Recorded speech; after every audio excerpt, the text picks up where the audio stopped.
हमारे साथ एक और खास मेहमान जुड़ चुकी हैं, फैशन डिजाइनर पायल जैन। पायल, ये जो पूरा मामला इस वक्त दिखाई दे रहा है, क्योंकि कम से कम अगर हम विवेका के उन आखिरी शब्दों को देखें कि यू've किल्ड मी गौतम, उससे तो कम से कम एक ही चीज की ओर इशारा जा रहा है कि हो सकता है कि गौतम ने उनकी उन फीलिंग्स का ख्याल नहीं रखा जो कि किया जाना चाहिए था, क्योंकि हमारे सोर्सेज बताते हैं कि गौतम का अपना एक बैकग्राउंड है, उनका एक अपना इमेज है। आपके हिसाब से आप क्या देखते हैं इसके पीछे? डेफिनेटली मुझे लगता है कुछ तो प्रॉब्लम रही होगी उन दोनों के बीच में, जिससे वो इतनी डेस्परेट हो गई कि she was driven to commit suicide. तो I think it's more personal relationship, but जैसे मॉरिन जी ने कहा, डेफिनेटली इस इंडस्ट्री में भी आपको इतनी आदत हो जाती है ग्लैमर की, दैट वो बैलेंस रखना एक्चुअली बहुत मुश्किल हो जाता है। तो जब वो ग्लैमर लगते हैं तो it becomes harder and harder to handle. Especially modelling career इतना छोटा होता है। विवेका की एज 30 1-2 साल में खत्म हो चुका था, अब वो और चीजें कर रही थी और उनको और इन दिस रिलेशन। चलिए, पायल से हमारा संपर्क ठीक से नहीं हो पा रहा है, मगर वापस हम मॉरिन वाडिया का रुख करेंगे। मॉरिन, आपने एक बहुत अच्छी बात कही कि एक कंटिंजेंसी प्लान होना चाहिए तमाम मॉडल्स के पास। अब जबकि लगातार ये पहली मिसाल नहीं है, आपने खुद 2001 की उस घटना का जिक्र किया जहां आपकी एक बहुत ही प्रॉमिसिंग मॉडल ने न जाने क्यों सुसाइड कर लिया।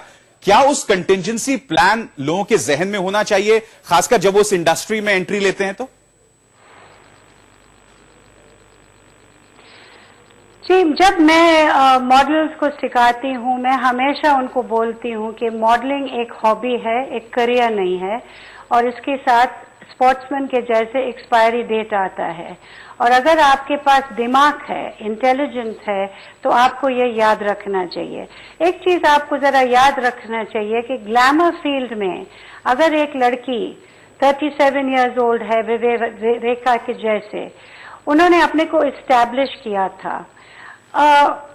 इनके लिए एक आदमी ढूंढने के लिए जरा मुश्किल होता है, क्योंकि सक्सेसफुल औरत, उन्होंने अक्ल से अपनी काम, हमें I only met her once, एक टाइम मैंने जिंदगी में उनसे मिला। मैं बहुत अफसोस हूँ, my deepest condolences to her family, her parents. But मुझे ये तो लगता है कि ये ग्लैमर इंडस्ट्री में जब औरत जरा असर्टिव हो जाती है तो आदमी लोग इसको, they don't like to accept it. आप एक बहुत आदमी के लिए इंफीरियोरिटी।